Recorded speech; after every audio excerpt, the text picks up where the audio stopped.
glasses are.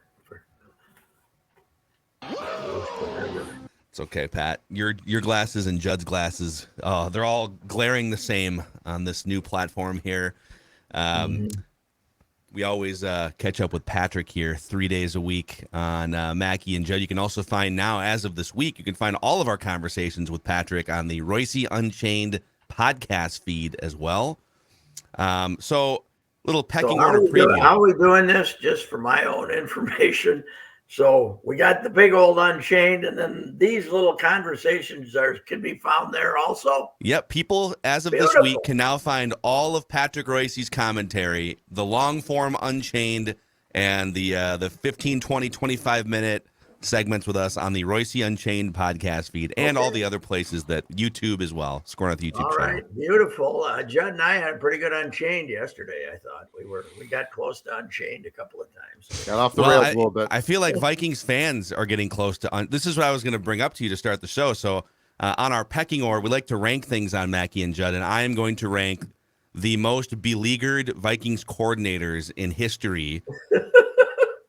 And I was going through the old Jerry Burns clip, not Les Steckel, Bob Schnelker. Yes. And at the end of the press conference, you threw another grenade out there from the gallery. Hey, what started this? What got you unhinged? I said they put his picture on. They put his image up on the scoreboard. That got him rolling again. And they boo him. I was very proud of that. Why did they put his image up? I guess they just happened to show him on the sidelines, and they just went nuts. That's when they went completely crazy. Where is Ed Donatel on a scale of 1 to that day with Bob Schnelker? Where's Ed Donatel? Oh no, he's 10% of that. 10%. Although, if they show him on Sunday or Saturday and they're getting beat, they probably get him booed. What was Burnsy's? What was the Vikings record when the Schnelker thing exploded? 6-3. 6-3. Okay. I guess we hate them more when their teams are winning, the coordinators, than when they're losing, right? Yes, because the coordinator is holding you back from greatness in that moment. That's why. That's true. This is phenomenal. This could be the most surprising 10-3 team in Viking history, right? Yeah. I have to go back and look, but I've never been more surprised to see a Viking team 10-3 than this one, and we're mad. It's unbelievable. We're mad at Donatel. Now he's a interesting character. But I don't think it's worth all the venom here that we're working up. For one thing, he's plagued by not having good players. That's one of his problems, right? The middle of the line is, who are these guys? I mean, Tomlinson's hurt, and when he does play, he's not what he was supposed to be, and they're not very good in the back end. So but he's had some flaws, but to vilify anybody involved in a 10-3 season, the guy we should be mad at is the extra point kicker. It is amazing. I have always said, though, the greatest invention in NFL coaching history is the first guy in the 1950s, late 50s, who decided, I'm not going to just call these guys my defensive assistants and my offensive assistant. I'm going to call them my coordinator, so then the fans can scream at them and not me for having this train wreck. And then we're going to get to fire one of these guys before they fire. They got to go through the process. First, they fire the coordinator, and then if that doesn't fix it, then they fire me. I'm not coordinating the offense.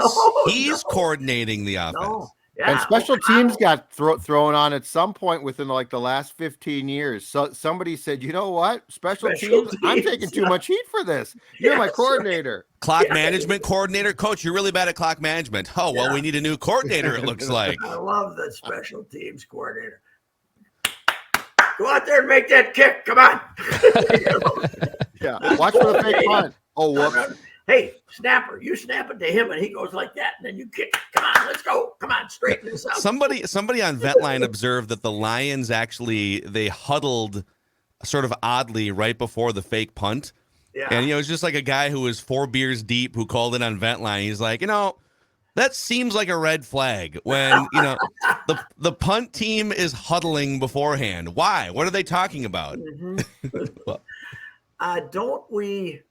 Well, don't we always suspect that it could be a fake punt? I mean, isn't that in the thinking at all points that, okay, somebody make sure they don't run a fake here, right? I would think that would be one of the top 2 checklist items. Don't jump off sides and watch for the fake. We need about 2 spies here, right? 2, 3 spies. Not everybody running in, trying to block a kick that never gets blocked. You never get blocked, right? How many punts the Vikings blocked this year? They blocked 1? Have they? I don't think they have. No. Yeah. What's the point? What? Don't even rush them. Let them punt. Who cares? If back in the days when Bud's boys used to block 12 extra points and 8 punts, it made a little out on the mush out in Med Stadium. It made a little difference. Well, you could hit those guys too, Pat. Back then, you could take one out basically. Yeah, there was none of this running into the diving kicker and stuff. That they won one game, right? Because idiots hit the toe of that big lout Ryan Wright, and Ryan is that his name? Yeah, He should be playing left tackle, by the way. He weighs about 290, doesn't he? He runs down on every punt. He's just looking to lay the wood. He kind of hopes that a punt returner gets by the gunners, so he can just lay the wood. He's got a great gut, though. Don't insult a good beer gut for a punter. That's a good point, though. That one might be interesting to rate the vilified coordinators who we had. And I'll give you the list later today. Yeah. Okay. It's all done and ready. Oh, okay, good, beautiful. I haven't unveiled it yet, so I don't want to. I don't want to give anything away here. Okay. I'm trying to go back to. We didn't have the guts to get mad at any of Bud's guys, I don't think, because he only had 5 coaches or something when he first started. Yeah, and Jerry Burns was a great coordinator for. So. Yes.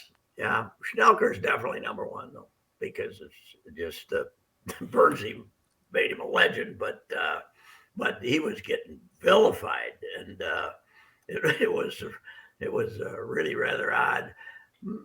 It's interesting. Who would so in that game, by the way, the Viking, it was Vikings Rams, and it was a 21-21 game going into overtime. The Vikings had 21 points, all field goals. Rich Carlis, 7 field goals with barefoot kicker Rich Carlis, and 5 of the 7 field goals were from like 29 yards and in or something. So they were in the deep red, as they would say. And they settled for 5 field goals in the deep red zone, and then they wound up blocking a punt, I think, and they won the game with a Keith Millard blocked punt safety or something. Yeah, that's right. It's funny that we had a book signing last night at Louis, the only place we ever have one, Louis Restaurant out there in Tavern 23, and some guy came and he was obviously an older fella, but he was a buddy of Burnsy because he lived near him out there. We started telling Bursey stories. Took a while in the line because we started sharing Bursey stories. My favorite is still his new son-in-law was going to be his one of his daughters was marrying an Iranian guy, a guy from Iran, or maybe even of descent. I don't think he was from there, but Bursey was. He's a great guy. I met him at a funeral ceremony for Burnsy, and everybody loves the guy, but he called somebody in when your engagement announced and said, hey, correct me if I'm wrong here, but aren't we in a war with Iran? Burnsy said, yes, Jerry, but not specifically your soon-to-be son-in-law, Burnsy. We just we're mad at the Ayatollah, not your son. You're not waging war himself personally on the United States of America. Maybe there were war restrictions against marrying a guy from there or something. What a beauty. He was the greatest. Did he? So in that famous the 5-minute press conference, the Schnelker press conference, he drops about 30 F-bombs. Oh, God. Was that a common thing for him in all press conferences, or was it just that one? No, he would be careful once in a while, but not. He left the podium in a rage, and then he paused for a second, and you heard him say, "Effers." That was the best walk off ever. Yeah. He'd be fired so fast now it would make your head spin. The next day he'd be out. Yeah. Rich Nestle, the camera guy, the photographer, the late great photographer from Channel 11, had that thing all preserved. You know, I think he's the source. I mean, everybody was filming it, but I don't know if everybody filmed the whole thing. But he was kind of the source of what became the video there. And the Channel 11 people told me he came back. He was so excited he could hardly control himself. He said, "You gotta hear this. You gotta hear this." It was because it wasn't like it wasn't the Vikings weren't sending it out on some website or something. It was not Vikings.com. You had to have the one of the TV stations, put up some kind of a video, and I don't even know where you put it up back then. Just in the. That was 80? 89. 89, yeah. So, I mean, we didn't have the technology we had.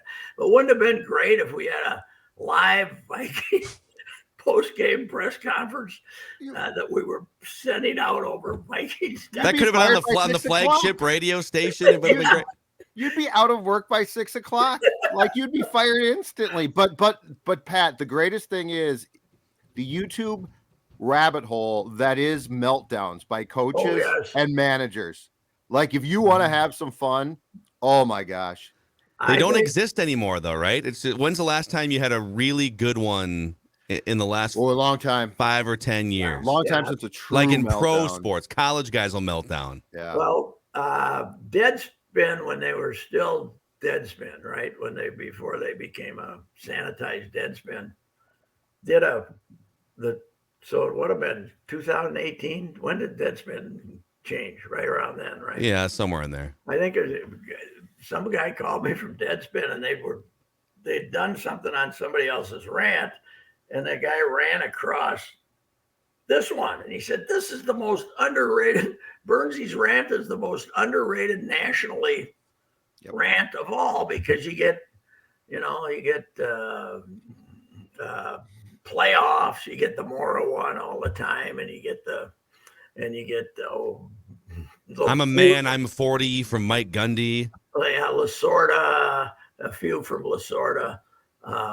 You get Lee Ely, the famous one with about the country bleepers who don't have jobs and don't come to Cubs game. He's ripping all the Cubs fans for being at the game. That's probably the most famous one, but Burnsy's was very underrated, but Deadspin did a big piece on it to give Burnsy some of the recognition he deserved, damn it. So, yeah. Anyway, I'm anxious to see your coordinator list, so that'll be, because it'll remind me of some guys, I'm sure.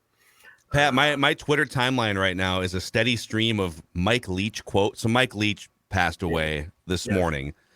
And here's one: Mike Leach on golf, and there's a video clip to go along with it. Golf's pretty much for people that don't swear effectively enough or who need practice at swearing. And so there are people that need golf. I don't think I do. He's, Mason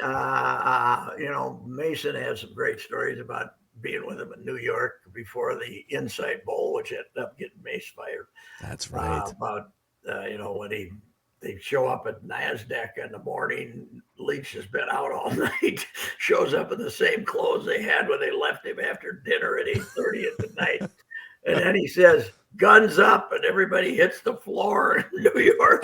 They think somebody came in with a gun. And he's got a couple other stories about him. But he could be an evil guy too, man.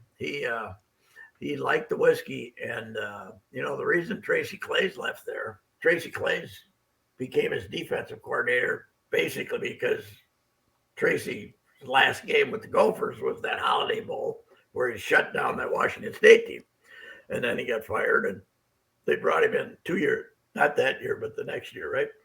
2 years later. And I think Clay's was the national assistant coach of the year, or one of the 3 finalists or something.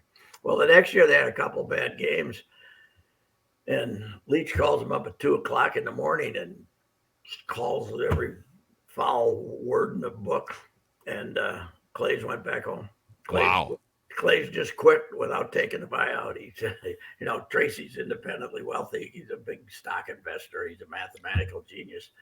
And Clay's said, I don't need this. And he didn't even wait for his buyout or getting fired or anything. He didn't fire him. He just screamed at him in a probably an overserved, foul-mouthed manner at the middle of the night. So that was the other side of him too. Yeah. But I talked to him. I think I got him on the phone once, maybe to write a Clay's column after that first year. I don't know, but I got him on the phone. He's a very odd, but he's a character. That whole thing about planning a wedding was that bit of planning a wedding. Then he's also got the one on there about their fat little girlfriends telling them they're great players, which he wouldn't get away with today. Probably that was 7, 8 years ago, 6 years ago, maybe. I saw one where some report they had won a game or so they blew somebody out, and they're on SEC Network. I think they blew out Vanderbilt or something when he was at Mississippi State. And the reporter asked him a question, I think about like, what's your post-game celebration? I mean, he went on a 2-minute, just not rant, but like a 2-minute monologue about his favorite candy. Yes. And there's he loves the soft, he loves the sweet and sour, but then he loves Almond Joy, and it's like a 2-minute answer. Yeah, well, he ended up getting fired at Texas Tech because Craig James claimed that he locked in a shed. In a shed, yeah. His son was claiming to be sensitive to light because he'd gotten injured or something. So to save him from being sensitive to light, he put him in a shed. So just trying to help. He's just trying to help. That ended up getting him fired. Nothing like a nice shed. Yeah, I think he'd gotten a little. You know what was amazing? When he's working at Washington State, he had his home was in Key West, and he would basically leave after their bowl game, and he'd do a little bit of recruiting, but he'd spend most of his time. He was Zooming before Zoom existed. He was down for weeks. He'd be down in as far away. You're going from Pullman, Washington to Key West. That's a pretty good commute. I think the Washington State had a private plane for him and all that stuff, but he was not there 3-4 months a year. He was not in Pullman yet. But he's a character, and they're sorely missed. And by the way, I campaigned for him before Fleck or before somebody. I think it was before Fleck. I wanted to get him in here to liven things up, but in the long run, it probably wouldn't have served him well. So. Coyle would not have approved, Patrick. Oh, no. Well, Mark Coyle wouldn't have taken that well the first time he did something. No, that was, you got to be an AD you got to be desperate. Plus, you got to be, he belongs in the South, right? The SEC, where you can talk about fat little girlfriends and stuff like that, where no one really complains about some of that stuff south of the Mason-Dixon line, And he did okay. I think he was only there, 3 years? 3 or 4. I don't know. But that was too bad. Boy, it must have been a bad one, huh? He said he had brain damage. They must have been deciding whether to take him off life support or not the last couple of days. So. Somebody asked him, here's another clip. Somebody asked him, hey, when people write the Mike Leach obituary, how do you want to be remembered? And he answered, well, that's their problem. They're the one writing the obituary. What do I care? I'm dead. That's he was it seemed to me he was always looking about a way to make it sound like a dumb question, unless he got into it. And then if he got into it and he could ramble, O'Connell yesterday, I was reading I didn't hear it, but I was reading his long, elaborate, saying nothing answer on the defense, right? And we're going to like more grab, blah, blah, blah. And I think Leach had the same technique, except in a different manner. But you got a 20-minute press conference, and if you ramble about something for 6 minutes, then you only got to answer 4 questions, right? 5 questions. That's what Favre did. Yeah, Favre was. He would just keep going. Of course, Favre. When he came back? Wasn't the official count? He was asked 8 questions, and he asked himself 34 or something. Yeah. Oh God, yeah. Like that. Now, do I still have it? Maybe. Yeah. He's not giving many press conferences these days, though. No, he's not. No, he's not. It's probably for the best. Out from trouble, I think. He was a great guy to cover. He was a great quarterback, but he's a bad human being. I think he's a bad human being. So yeah, he's always team. Huh? That Packers team had some bad people on it. In retrospect, Darren Sharper. Yeah. Your guy, Brett Favre. Hell of a good morning guest until we found out those hotel room interviews he was giving us might have included someone who didn't want to be there, So there was, that was I think I still got his cell phone. Darren, should we give it a call? You might get the first exclusive. It's possible. Yeah, maybe he's been moved to minimum security and gets like a flip phone or something. I think he gets to go from one state to the other to serve his time too. He doesn't have to stay in the same place, does he? I think he's got convicted in 3 states, didn't he? Oh, that's nice. So he gets to then at least travel a little bit. Okay. Yes. Yeah. Nevada, New Orleans. That's about as wrong as it. Would you say, having covered him with the Packers, Judd? Is that as wrong as this media's ever been on a guy, on an athlete in history? In history? After his first year with the Vikings, he pulled me aside and thanked me because he recalled me from Green Bay and said, it was nice to have a familiar face here from the media side. And I thought, what a great guy. That's actually kind of amazing that he did that. It's amazing attention to detail. Yeah. You had no idea, probably had no idea like what your name was, and he was just trying to make sure you wrote good things about him. But I think it was just how bad a guy he was that he plotted things out. It was very manipulative, right? Yes, and I think the attention to detail was not necessarily used for good ordinary. Yes, no. Say, let me mention that our friends at Twins Daily reported yesterday briefly that Arise had been hired. I think they also were the first on the Vasquez show. I should say that. I think they were first on the Vasquez. It wasn't Teddy. Our guy Teddy Schwarzler broke the Vasquez news. But was it also Teddy who broke Arise for Lopez, the pitcher? So Twins Daily had a little mishap yesterday. They reported with enthusiasm, or they at least, what's the word, aggregated that Luis Arias had been traded to Miami. So I didn't read the article because they took Paola Lopez or something. Pablo Lopez. Pablo Lopez. So I think what happened was, Pat, there's an MLB insider account, Benjamin Dover. That's right. Ben Dover. Stay away from Benjamin Dover because he was putting out bad info on everything. Yes. Ben Dover was duping everybody on Twitter. So we stole it from Ben Dover? I think that might have been what happened, yes. Yeah, boy, you have to be careful these days. Everybody is having a great time with the media sending out, Leach, they sent out Leach has died stuff yesterday, right? In the middle of the day. Bill Snyder did that. The former coach. He's like, my good friend Mike Leach is dead. And then he comes back with, well, he's not dead yet.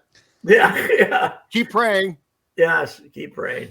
I'm sure that he will. But I was telling you guys the other day, you go on YouTube and you can find all kinds of send up obit things. And Phil was explaining to me, they like the Bocelli, the great opera, the great singer from Italy.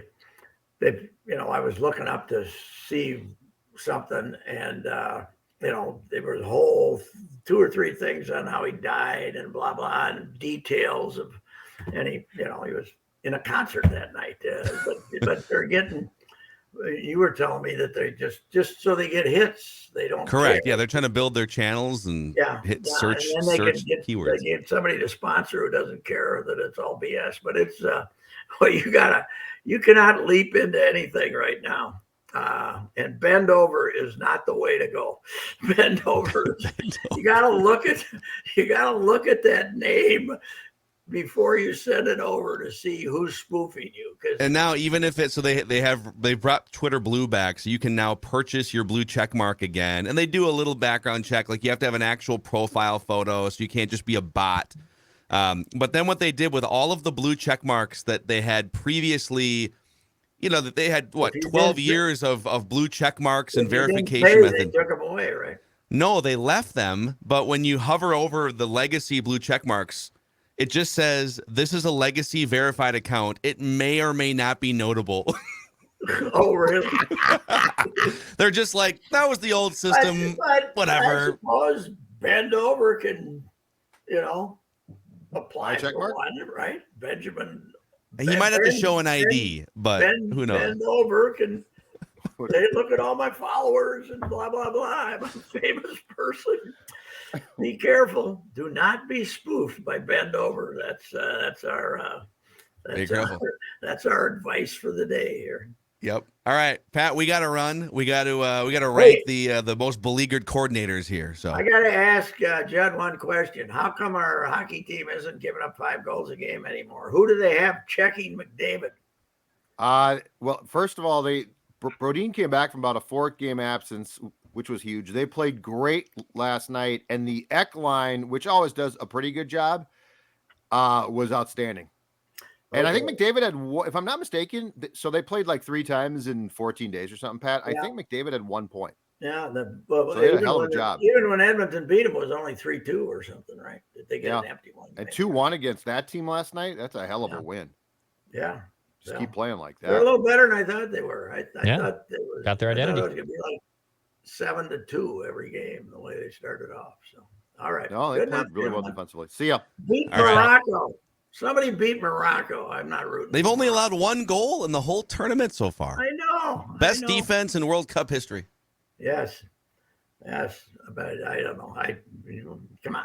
Who's playing him? We want Messi, right? Messi, Argentina's playing him, right? Yeah, I think so. No, Argentina's playing Croatia. Are they? I got to root for Croatia. So Phil, whatever. Go to Croat Hall today. Drink some plum brandy. It'll get yourself hammered. That'll get your day started. No, it's a really bad idea for a Tuesday, Pat. All right. See ya. Bye. Thanks, Pat. Pat. All right, see you, Pat. Okay, by the way, St. Thomas Tommies men's basketball holiday flash sale is now live. You can see the Tommies, one of the top shooting teams in the country. $5 tickets to see the Tommies battle Wisconsin-Green Bay. And that is, if you're listening on this Tuesday, that is tonight, December 13th. That game is also on 1500 ESPN Radio, TommySports.com to buy your $5 tickets, or just come to the ticket office on game day. See you guys.